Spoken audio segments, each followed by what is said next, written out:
تو یہ مجھے ہاں میں بھی آیا تھا کہ اللہ مجھے کہتا ہے کہ یہ ویڈیو بناؤ اور اس کو اپلوڈ کر دو اور کہو کہ لعنت اللہ علی الکاذبین، یعنی جھوٹوں پہ اللہ کی لعنت ہو جو اس معاملے میں جھوٹ بولے۔ تو وہ پھر میں نے ویڈیو بنا کے تو اپلوڈ کی۔ تو اب مسئلہ یہ ہے کہ اب آپ لوگ بلیو کرتے ہیں ڈریمز کا تو آپ اس طرف چلے جاتے ہیں،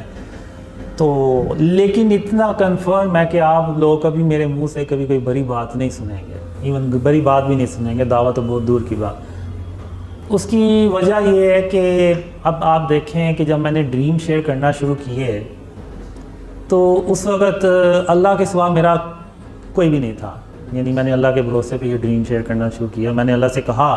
کہ یہ نہ ہو کہ لوگ یہ کہیں کہ ایک جھوٹا بندہ آیا تھا اور وہ اپنے خواب شیئر کر کے چلا گیا اور وہ پتہ نہیں کدھر غائب ہو گیا، تو اب تو نہیں ان خوابوں کو نہ سچا کر کے دکھانا ہے۔ تو جیسے میں نے پہلے بھی کہا کہ مجھے ذہن میں یہی تھا کوئی 2-4 بندے ڈریم پہ بلیو کر لیں گے، بس اس سے زیادہ نہیں کریں گے۔ لیکن پھر اب جب اتنے سارے لوگوں نے بلیو کرنا شروع کر دیا، نہ صرف بلیو کر رہے ہیں بلکہ ان کو پھیلا بھی رہے ہیں، تو یہ اللہ کی مدد ہے، اس کی اللہ کی مدد کے بغیر نہیں ہے۔ تو اب آپ دیکھیں کہ اللہ میری ایسی مدد کر رہا ہے تو مجھے کیا ضرورت پڑی ہے کوئی نعوذ باللہ دعویٰ کرنے کی یا بری بات کرنے کی۔ اب میں 2015 میں اکیلا تھا، اب آپ دیکھیں آج اللہ کی مدد سے اتنے لوگ بلیو کر رہے ہیں، تو یہ کسی بھی یعنی دعوے کے بغیر ہے،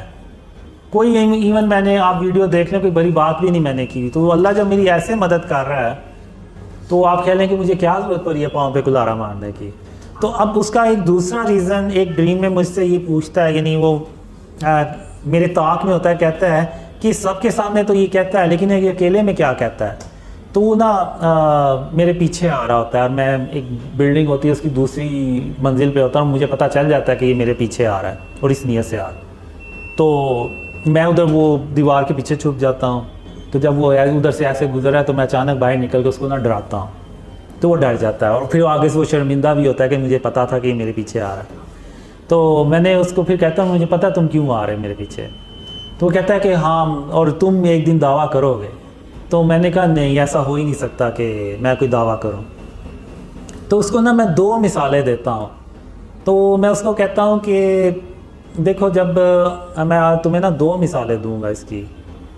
ایک جب خلفائے راشدین حضرت عمر رضی تعالیٰ عنہ کا دور تھا تو ان کے دور میں نا قحط کی صورتحال پیدا ہو گئی، تو انہوں نے شام کے گورنر کو خط لکھا کہ یہاں پہ قحط کی صورتحال پیدا ہو رہی ہے تو آپ اس سلسلے میں کیا مدد کر سکتے ہیں۔ تو انہوں نے کہا کہ میں اتنی لمبی لائن لگا دوں گا رزق کی یعنی اونٹوں کی کہ پہلا اونٹ آپ کے پاس ہوگا آئے پہنچے گا تو آخری اونٹ میری طرف سے چل رہا ہوگا، اتنی لمبی لائن لگا دوں گا۔ تو حضرت عمر رضی تعالیٰ عنہ خوش ہو گئے۔ تو اگلے دن ایک آدمی آتا ہے اور وہ کہتا ہے کہ مجھے رات کو خواب آئی ہے اور خواب میں خاتم النبیین محمد صلی اللہ علیہ وسلم کی زیارت ہوئی ہے، تو انہوں نے مجھے کہا ہے کہ عمر سے جا کے کہہ دو کہ وہ اب ویسا نہیں رہا جیسا وہ پہلے تھا۔ تو حضرت عمر رضی تعالیٰ عنہ سن کے تو حیران اور پریشان ہو جاتے ہیں کہ آخر ایسی کیا وجہ بنی کہ وہ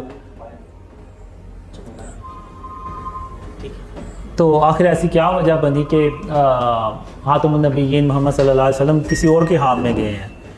تو پھر انہوں نے غور کیا اور کہا کہ ہاں اب میں نے اللہ پہ توکل کرنے کی بجائے شام کے گورنر پہ کی۔ تو پھر انہوں نے کہا وہ ہم نا نماز پڑھتے ہیں، یعنی بارش کی جو نماز ہوتی ہے وہ، تو بھی وہ پڑھنے کے لیے میدان میں جا رہے ہیں، پڑھی ہے اور اس کے بعد جو ہے نا وہ بارش شروع ہو گئی۔ تو کیوں انہوں نے اللہ پہ توکل کیا، جب ان کا اللہ پہ توکل ہٹا تو وہ ساتھ ہی وہ ڈریم آ گیا۔ تو اسی طرح ایک وہی میں نے پہلے بھی مثال دی تھی کہ سورہ سبا میں اللہ نے ایک قوم کا ذکر کیا جس کو وہ 2 باغ دیے تھے،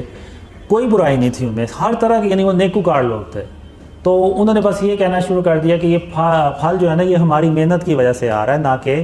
کسی اور وجہ سے۔ تو اللہ نے ان پھلوں کو مردہ کر دیا۔ تو اللہ نے کہا کہ اب بھی تو تم اتنی ہی محنت کر رہے ہو جتنی پہلے کر رہے تھے، تو اب تم ان پھلوں کو کھا کیوں نہیں سکتے یا بیچ کیوں نہیں سکتے؟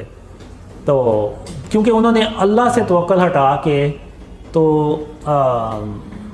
اپنی محنت پہ توکل کر لیا. تو میں اس کو یہ 2 مثالیں دیتا ہوں. تو میں کہتا ہوں پھر میں کہتا ہوں کہ اب اگر میں کوئی نعوذ باللہ دعویٰ کر دوں تو وہ پھر میرا بھی جو توکل ہے وہ نا وہ اللہ سے ہٹ کے اس پہ چلا جائے گا کہ چونکہ میں وہ ہوں تو اس لیے اللہ میری مدد کر رہا ہے, چونکہ میں وہ ہوں تو میں نے تو کامیاب ہونا ہی تھا, کیونکہ میں وہ ہوں تو لوگوں نے تو بلیو کرنا ہی تھا. تو یہ میرا اللہ سے توکل ہٹ کے نا تو اس چیز پہ آ جائے گا جو کہ آپ کہہ لیں کہ وہ شرک کے زمرے میں آتا ہے اور جو اللہ کو بھی سخت ناپسند ہے. تو اسی بیس پہ میں کہتا ہوں کہ اللہ جو ہے نا وہ مجھے کبھی بھی نہیں یہ کہنے والا کہ جو آ کے تو ایسا کوئی دعویٰ کرو. اور چونکہ اللہ نے مجھے